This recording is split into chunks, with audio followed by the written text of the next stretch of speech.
Pag nasa ano ka naman doon, nasa Hello! taas ka. Oh, ayan, yung tubig bumaba na. Hindi na kagaya kanina na sobrang taas. Ito yung kuweba. Ayan. Dito nag-swimming si ate kanina. Ito pala si ate, yung kasama ko. Ayan. Sino po? Vlogger din siya. Ano ang pangalan mo ate? Larissa. Ayan, si ate Clarissa. Kasama kami ngayon dito sa Pangasinan. Sa Rockview Rockview Sunset, Sunset Resort. Ayan.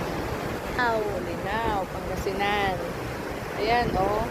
Yan yung tubig. Pumapasok siya rito sa kuweba. Ayan. Nag-swimming si ate dyan. Hindi ko kaya mag-swimming dyan kasi mabato. Nakakatakot. Baka bigla akong higupin. Yun nga, Eto. magiging sirena. Magiging sirena.